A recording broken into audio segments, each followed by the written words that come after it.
We're talking about your feedback coming through at Trevor Mbija at Citizen TV Kenya, and the hashtag is Daybreak. Wilkista Duma is still here with us, Director, Run for Office. Nerima Wako, Executive Director, Siasa Place, is still here as well. And Newton Hamasi, Democratic Party spokesperson, is with us as well. Bobo Tieno says, I back Newton's sentiments. Wilkista is still waiting for the narrative from older politicians, which says youth are leaders of tomorrow. She'll wait until she gets old. We'll give her a chance to respond to that as well. I'm not reading it again just to spite you, Wilkista, in case you're wondering. Okay, Lodola says, in this election, the youth have lost. Newton should not speak as if the voter registration is underway. It has ended, and the fact is that you aren't registered. We can't turn out if we don't have the numbers. Be factual and scientific.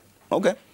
We are political. And Bobo Tieno Wino says youths have been ignored by political bigwigs. Look at the recent nominations where most of them were turned down because of their financial status, and they'll vote according to agenda, not gender. Okay. All right, Wilkista, you're giving a response, Bob. Yes, Bob. Bob is right. That you'll wait until you're old yourself. No. He's right that this narrative of young people are leaders of tomorrow is a lie. Yeah. I do not subscribe to it. For any person who knows me knows that I never ever tell young people that you're leaders of tomorrow, because we have to influence now. Yeah. So being told we are leaders of tomorrow is robbing us of our future in the first place. So the issue is, can we look to what the numbers are saying? Because if we look at the emotional conversation, which we are right to be in our emotions, however, the emotional conversations are taking away from where the facts are. So if we look at where the facts are, like Okello raised, it's very important to see what the numbers are. Because if the numbers were 51% in 2017, and in 2022 we are speaking about 39.8, there's an obvious drop. So I feel we need to open our eyes to that, and that is what I am saying. So my analysis is based on the figures that are there and not on how I feel as a person. Yeah. So my feelings as a person, nimeweka kando kidogo, I may raise them. However, the numbers are what really I am speaking to. Okay. And youth are not leaders of tomorrow. Okay. Yes. Nerima, okay, let me bring in Nerima on this conversation. Have you heard anything from the manifestos that speaks to how these issues are going to be sorted out? Because the issues have always been standard. Unemployment, cost of living, diseases and poverty, healthcare, issues are the same. But has any of the presidential candidates spoken to what you expect? Have they spoken to your heart desires as a young person? And you don't even have to mention names. Just talk about certain aspects of the manifestos. I believe the manifestos, they have touched on the economy, which, of course, is important to everybody right now. I do feel, and maybe it's because I work in the youth sector, I'm quite biased, that there are still a lot of mainstreaming challenges within the youth sector. Because what happened after devolution, we quite didn't think about how do we get to the majority population and what are the frameworks to get to them. It doesn't exist in some counties.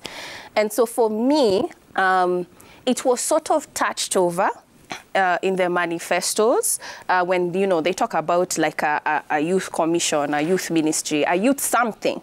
So I feel people identify that there needs to be an overall youth agency that sort of has to be implemented to take care of this youth confusion, because there's a lot of it when I work in this space. So I feel that, you know, one sort of touched on it, but they're still, you know, lacking the details of how to fix that issue. And, you know, and the other, you know, talking about having a fund. I'm all for it. I believe that especially young people, they need resources, they need capital, but they're not quite answering the question of raising the resources for that fund and the issues that we have seen with funds that exist. You know, when we talk about the Biashara Bank or AGPO, or even the fact that, you know, young people have access to these funds, but they haven't quite, you know, applied, or there are a lot of accountability issues within them. Yeah. So for me, I would say that when I look at the manifestos across, you know, each of them, you know, have very good ideas. They will have an idea, but then when it comes down to the implementation or the factuality of it actually happening, I still see some gaps. Yeah, they are the hows that I still see gaps. Okay. Newton? One thing I'll say is when you talk about the youth of any country, you cannot link it with the future of that country. Because the moment you start addressing that young people are not turning out to vote, you're just trying to say that the future of this country is in shambles. You get me? And young people, we need to stand out, we need to come out and vote on that particular day strongly for our own interests and for the interest of the future. On the issue of the manifestos, you know, the difference between the two is very clear. One is a promissory and another one is commitment. And Trevor, you will note that, like, an example is like for the Kenya Kwanza. We are committing to do these things. We are not just promising. And we are putting down a signature on this document so that at the end of the day, there is accountability. Because you have had politics of promises and there are no accountability issues that are being raised. And then on the other thing is, you know, Trevor, an injustice to any young person is an injustice to all the young people of this country. Regardless of any political divide that we sit in or we stand on, we need to come out as young people and protect us young people. I'll not be a young person forever, Trevor. And there's a tweet that came in regards to the nomination. You know, it baffles me that any political party will forward a former member of parliament or even a current member of parliament to be nominated again come next season of politics, and yet there are young people like Nerima here, like Wilkista here, like myself, who can be given those opportunities to go and put these beautiful ideas on the table and debate about this country. Because we have seen this, this crazy issue that you're forwarding nominated members of parliament who are currently sitting. Some of them have served 2 terms. Some of them have served in the East Africa Legislative Assembly, and they're still being put on this nomination list. We need to come up with the, and I'm challenging young people who are on the ballot. When you're voted in by the young people, go and make laws that will inspire young people to be voters in the next general election.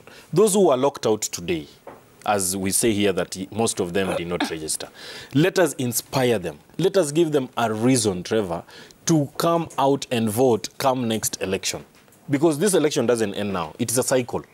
Yeah. We are done with 2022, 2027 will come. But if we don't inspire these young people who did not register to vote, who did not see any valuable reason to go and vote, then they are not going to vote come 2027. And as a country, we'll be leading in the bad direction. And they always say political illiteracy is the worst illiteracy in the world.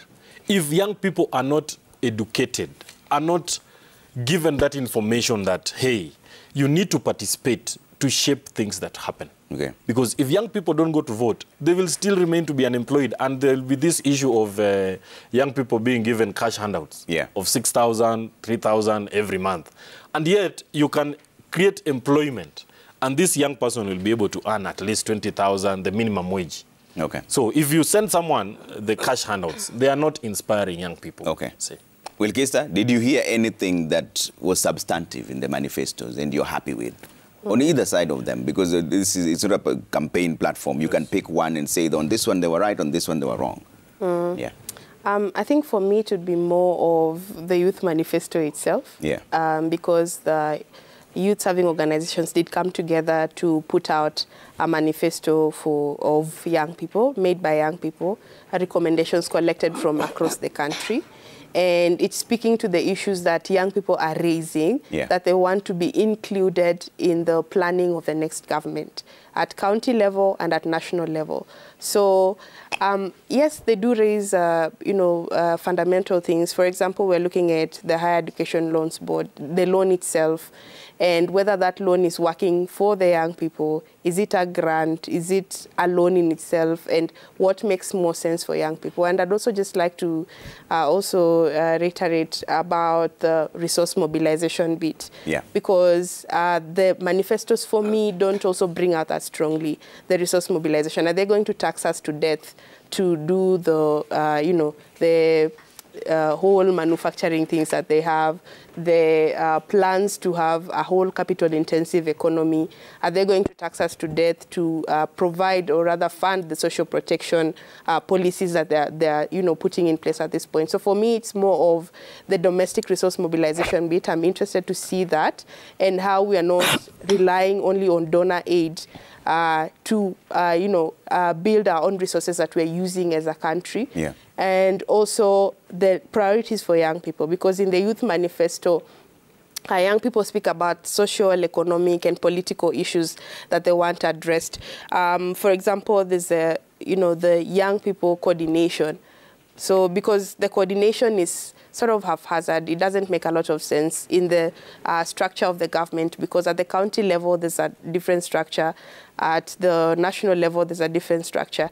And this does cause some disenfranchisement because we don't have youth mainstreaming across board for the opportunities, which is very, very important for us. So in the county youth policies, which is one of the things that the manifesto is really advocating for, can we have all the 47 counties have youth policies to mainstream youth inclusion? Because we are losing sight of young people's meaningful engagement and inclusion when we are looking at only the national outfit. Let us look at the opportunities where they lie. And for me, one of those places is the county government. So the county youth policies are going to be very, very important in terms of mainstreaming young people. So that would mean your social welfare, your political rights, your economic rights as well. Because one of the things that really came out for young people in terms of opportunities is young people want to do business, and there are young people who are open to having that and creating opportunities and employment opportunities for other young people while, setting up businesses. But they're speaking about the number of licenses that they need. They're speaking about the issue of taxation. And because it shows that in the first 2-3 years of businesses fail. And one of the reasons, of course, over and above the others, is the issue on taxation and licenses. So are young people able to set up businesses and start off? Can we have the same we have for the Silicon Savannah, where young people have a space to come up and imagine and innovate and create things and services and products that will enhance the economic growth of the country and create opportunities for other young people. Okay. I want to switch gears here and talk about IBC, but Newton, you want to wind up with that? Yes, just Trevor, just to support whatever she's saying, and that is why as Kenya Kwanza, we are offering the Hustlers Fund that is unconditional, that doesn't have any strings attached, to inspire growth in the young people's businesses and the small enterprises. Okay. Let's talk about the IBC now. Nerima, 24 days to the elections. Are you confident that the IBC will carry out a free, fair, credible poll based on what you see? Newton, why are you laughing? The question is to me. Are you confident? Yes. Yeah, but that yes, it's partial. Why? What are your concerns right now?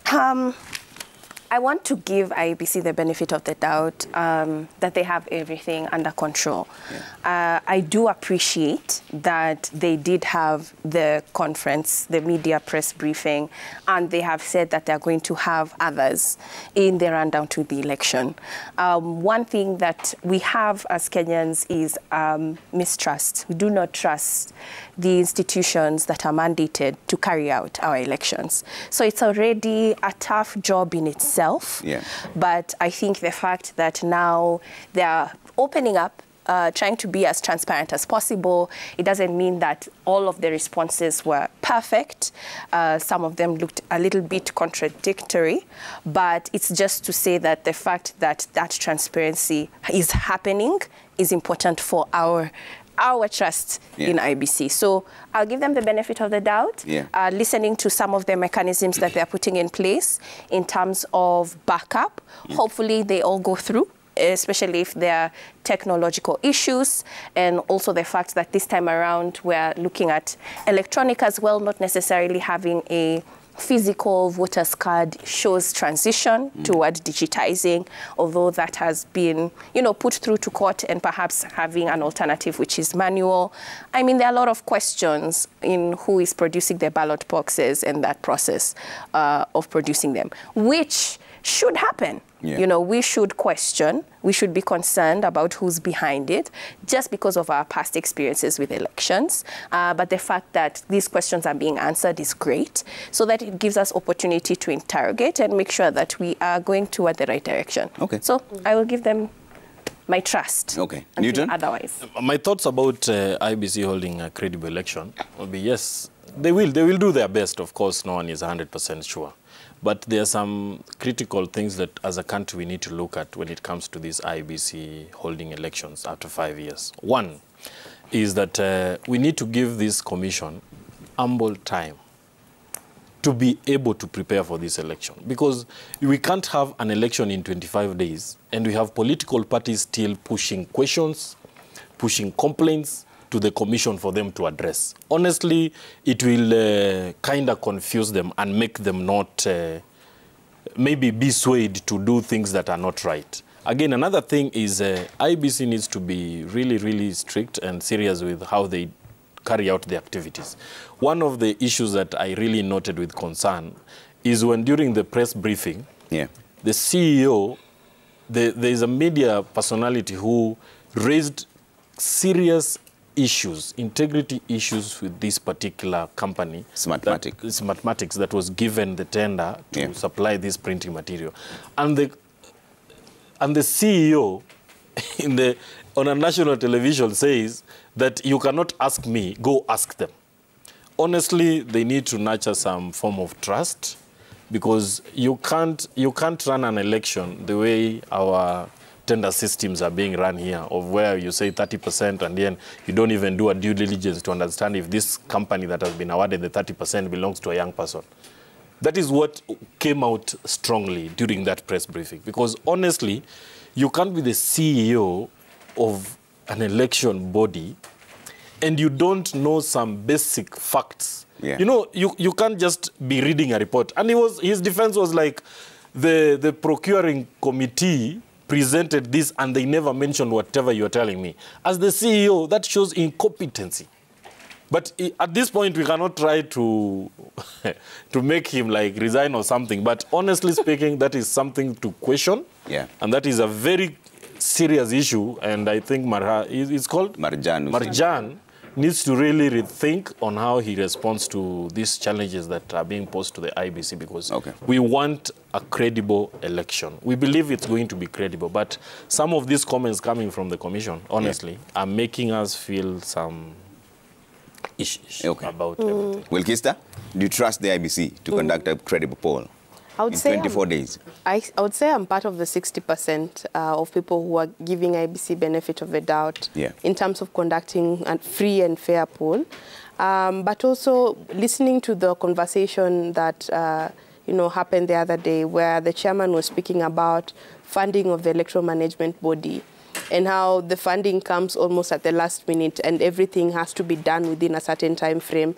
For me also does raise a fundamental issue, because I remember one of the questions was, how independent is the commission itself? And he raised the issue and said the commission is not without challenges, that there's an issue of funding where they are not able to, perform the duties in good time, or how they had envisioned to have it, because the commission itself has a whole strategy on how they are conducting the elections, and there's an election operations plan that they are following to the latter to this point even. I think that is one of the issues that we need to look at, and it is, I think, our duty as office bearers in the office of the Mwananchi to also hold these public offices accountable. Even the government itself for failing to disburse funds in good time. And he also spoke about the gag on development partners also supporting the electoral management body itself.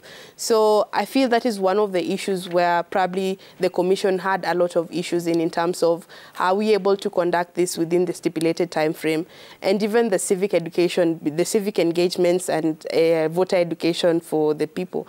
Are they able to do this in good time so that they, reach every other citizen within within the you know, the country right now. So I think that is one of the issues. And then the other thing is about politicians using, trivializing rather, the commission itself. Yeah. Because we are in a situation where there seems to be a campaign to make everything an emotional conversation, where we are supposed to run away from actually thinking and, you know, making decisions based on sound judgment to, I am angry about this, I am angry about that. And I feel that is the campaign that is really misleading us as voters, and also misleading people towards trust in the electoral management body itself. Because if I feel the electoral management body, someone knows someone from Western who is running for a certain seat, then you see something like that already raises questions in the minds of the voter. Yeah. So I feel we need to let the electoral management body do its work in terms of what it's constitutionally mandated to do, Okay. and let the politicians not slander with the political mudslinging on the electoral management body, because we need the electoral management body to work for us as citizens in this space. Speaking of trust, and I want to move on to the opinion polls. Again, Nerima, do you, as a young person, do you trust the opinion polls that are coming out right now? Not all of them. Okay. Not all of them. Why not? Because some of them I have seen personally have been skewed. Okay. So from experience, not all of them are 100% accurate. So the current ones that rate Azimio, La Umoja, and Kenya Kwanza at different 6 percentage points difference. It depends on who did it. Okay. I see how careful you want to be with that question on the opinion polls. Bring in Newton on this. Newton goes obviously. Trevor, on the issue of the opinion, my thoughts are very simple. Yeah. You know, one, I am also a politician. And honestly speaking, I don't trust any opinion polls in this country. At this time or throughout? Throughout. I've never trusted any. Because one, if you look at them, they are all directed to whip emotions towards a particular direction. And whoever pays the bill is the one who gets favored. I have witnessed a lot of these opinion polls being cooked. Even in my own county, Kakamega County, you find people meet somewhere, you're given a call actually. Hey, Newton, where are you? I am releasing an opinion poll. Can you come here at this hotel? We look at it. So when you go there, you realize they have ranked you lower. And then you're like, no, this can't go out. This 1 million, kindly put me at this particular percentage. That is why most of them, when you look at them, statistically, they are wrong. You find someone is saying 40, 40, 20. Or 50, 40, 20. That totals to 110%. Trevor. Or even a simple mistake as an extra 1% on the 100%. Because you see, you can't do a sample of 1,000 and then the percentage comes 101. It can't be. So all these opinion polls are skewed. The real person will be Chebukati, who will declare the winner of this election. And we have consistently said that the winner will not be from the opinion polls, but the actual vote cast electronically or manually, whichever comes, as we are ready as Kenya Kwanza to vote in our president and move forward as a country. Yeah, so I think there's a lot of scientific polls that have been going on, even with the political parties themselves, which informed their zoning. So when a person from a political party says they don't believe in the scientific polls, and these scientific polls were used in the zoning. So for me, it also speaks to a bigger problem. Because how are we saying the scientific polls are wrong, yet political parties are using scientific polls to say this is the most popular candidate in constituency X, and therefore person Y stand aside, we are fielding person B. So I feel when it works for the political the political outfits to say this poll is correct, they will say it's correct. When it doesn't work for them, they'll call it a bluff and say, you know, this one doesn't make sense for us. But for some reason, I believe in the scientific methods towards these things, especially when they don't have human interference, like what Newton has mentioned, someone paying a certain amount of money to show up higher in a scientific poll, which is not possible, of course, with due respect to science and the education we've gotten from the 844 system. So there's truth. There's an element of truth in some of the polls, the scientific polls that we have going on now, but there's also manipulation in terms of can we whip public emotions towards certain candidate B or portray them as being more likable or more likely to win, and therefore, you know, there's this thing where voters feel if someone looks like they're going to win, we vote for them because they look like they're going to win. Yeah, so that was going to be my next question, actually. Does it matter what the opinion polls show at this particular point? 24 days to the poll, does it affect the thinking of the young people? Will they vote a certain way simply because an opinion poll has said so-and-so is winning? It may affect how we make the decisions, because also know that the average voter is not probably one of us seated here. So the average voter might not have time to look at all these things and say, I think this is the right decision for me. It will be what lands on their ears. Look at a place like TikTok, where going viral is a split second. It doesn't even depend on your followership. You can go viral in a split second, and you can go viral on disinformation, or you can go viral on something that's totally wrong. And how many people are consuming that viral TikTok and skewing their thinking towards, it looks like person B is winning, therefore I think I'm going to vote for person B. Yeah. So I think it was probably part of the conversation we have here to also enlighten people and tell them that sometimes it won't matter what the poll says. What matters, as Newton said, is your vote. So just go and cast your vote and cross fingers that your candidate or whoever you voted for actually gets to win that particular position. Yeah, because these polls can be manipulated. That is very true, especially when the firms or the people conducting the polls are not credible. So when you're looking at an opinion poll, please also look at the source. Who is conducting the opinion poll? It could be someone seated. It could be someone in their hostel up at Uchini who has created some infographic that looks like a very serious poll, and they're just chilling, blogging, and someone paid them to do that. So also interrogate where the opinion poll you're feeding from is coming from. So the credibility of the firm is very, very important. Okay, before I take your feedback, Nerima, does it matter? The young people you speak to, does the results of these opinion polls matter? Yes, it does matter, because it does influence some way of thinking. Like what we talked about, people who are not quite sure who they're voting for yet. There's a huge, undecided voters block.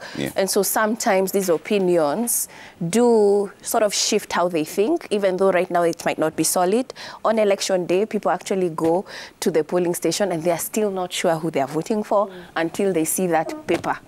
And then they make the decision then for very many people. Yeah, I think, Trevor, what should be done to curb this menace of opinion polls left, right, and center? IBC should come with guidelines and to suspend any opinion polls 3 weeks to the election, so that people don't use it as a tool to sway the undecided vote. Okay. Let's bring up some of your feedback before we talk about the political banter that's ongoing right now, whether it inspires confidence in the young people as we wind up on this conversation. Let's bring that up on screen and see what you're saying. Before we get into that conversation, there's been a lot on people wanting to slap each other, people and many other things going on. Frank Orinde, there's a serious concern on how majority of the youth take part in political issues. A larger percentage are used to cause violence and all the negative things, as opposed to taking part in decision-making and leadership roles. Engineer Nazaro says the equation of age in leadership should be out of the topic. You can't be given leadership on silver platter just because you're young. You must show you're passionate and what you're capable of doing, period. Okay. Kevinsky says we elected youth in 2013 as president and DP. Now UNGA is almost 250. The last time we had an elders president, we had best growth in economy. Newton should not castigate Baba leadership for being old. Okay. Alfin says we have been auctioned for quite a long period by these political brokers. I'm tired of double speech, lies, and empty promises. I personally trusted in Jubilee government on the youth agenda then. It's ironical to trust on the third time a person who has been lying to me. Okay.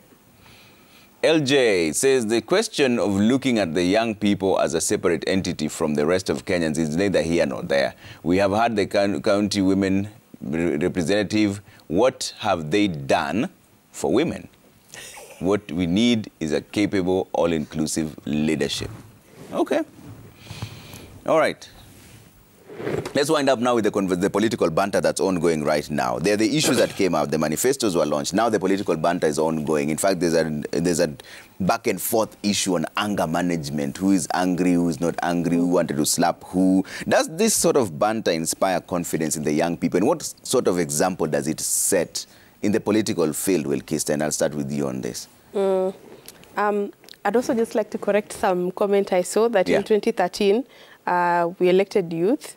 And just like to point them to Article 260, where a young person is defined between being 18 and not over 35. So yeah, so we've not had, no, we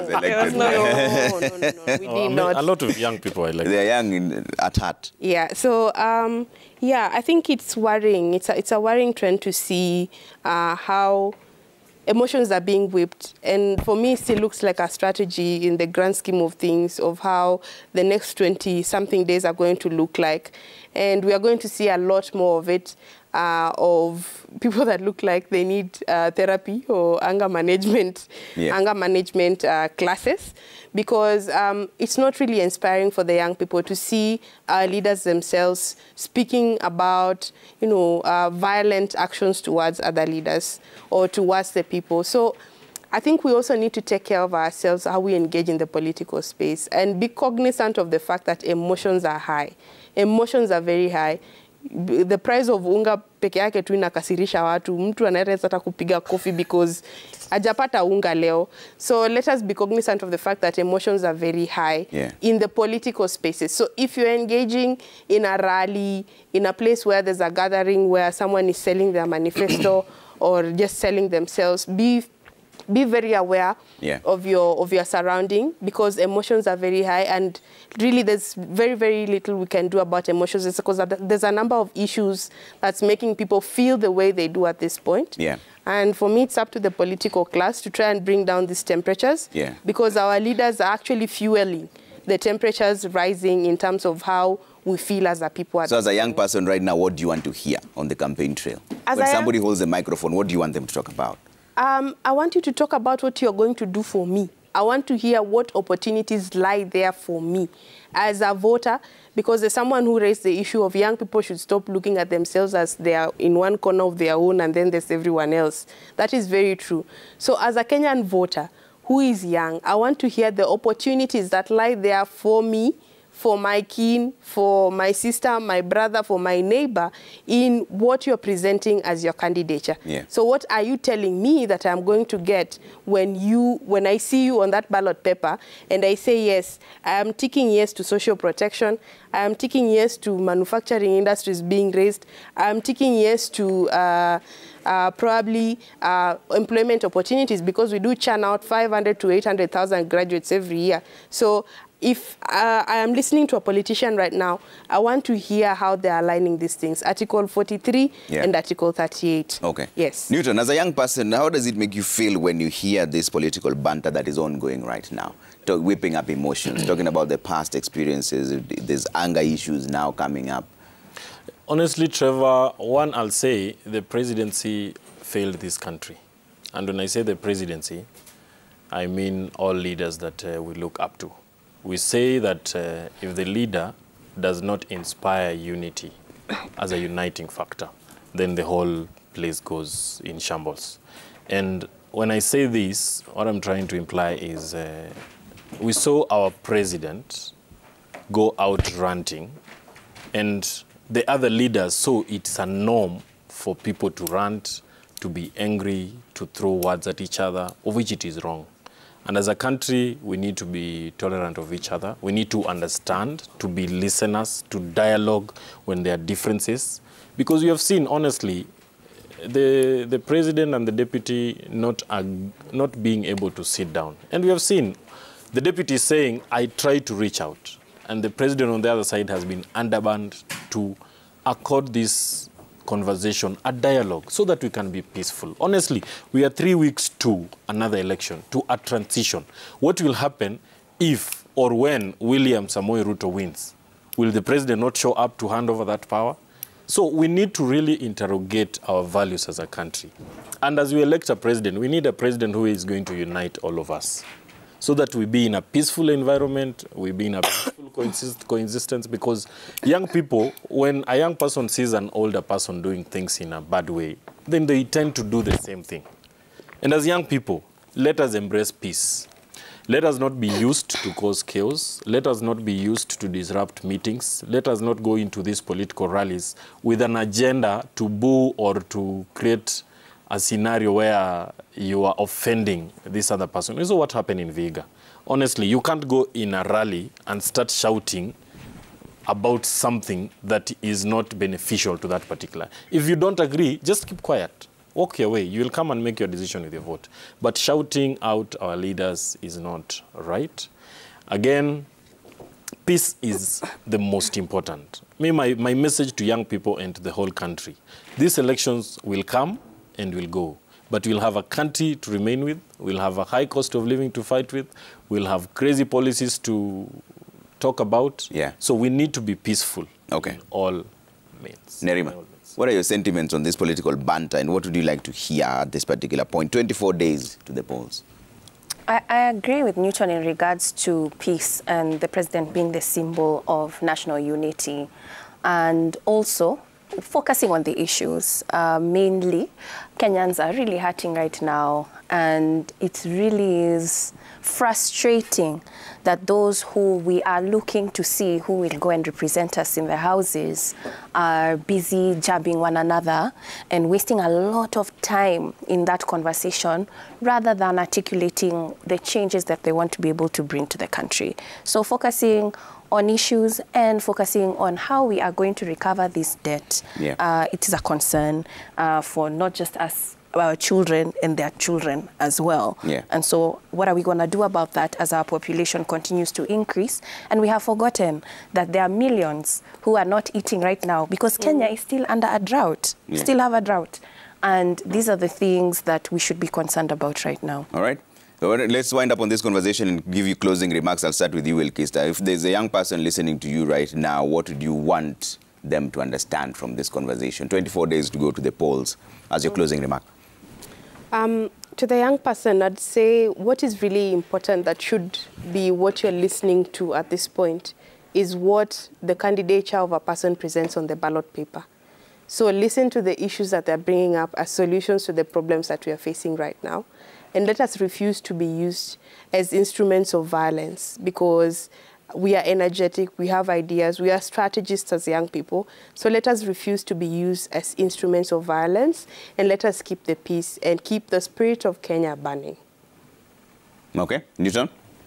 My thoughts will be, my closing remarks will be simple. One, as young people, let us take it up and let us lead by example by being on the front line. Another thing is your vote is your tool to employment. Your vote is a tool to a prosperous country. Yeah. Your vote is a tool to great leadership of this country. So make sure on 9th of August, go vote for employment, go vote for prosperity, and go vote for a peaceful coexistence as a young person and as a Kenyan. All right. Nerima? I would say siku za kugwara ziko karibu kuisha. A lot of... That's a surprise. Yeah. Oh, by the way, What is that? not, you guys, stop making fun of me. Yes, I speak and understand. But basically, a lot of youth are really benefiting from this period. Yeah. Wanagwara. So going to campaigns, talking to politicians, unapatiwa tu do kidogo, unatumia hiyo do, kuna watu wameacha kwenda majengo. They're not working. They're benefiting from this period. Guys, you have 3 weeks and this period ends. Yeah. So you have to think, you know, what next? Because what you have been benefiting from is about to come to an end. And you have to make sure that the person that you place, now you have to really start thinking who you're going to place and whether they're going to be able to solve those issues that are around your community that focus on you. All right. So, yes. Thank you so much for making time. Wilkista Duma, Director, Run for Office, Nerima Wako, Executive Director, Siasa Place, and Newton Hamasi, Democratic Party spokesperson. Asante sana for making time this morning. And thank you all for all the feedback that is coming through at Trevor Mbija at Citizen TV Kenya using the hashtag Daybreak. We're taking a quick break now. When you come back, Roy T-Boy is on the decks. It's Friday. There's always a reason to party, people. Like I always say, remember your neighbor is always your neighbor, your sister is your sister, your brother is your brother. This is a political season. It will all come to an end. They're the only people you will reach on phone. Trust me on this. All right? Maintain peace. See you now.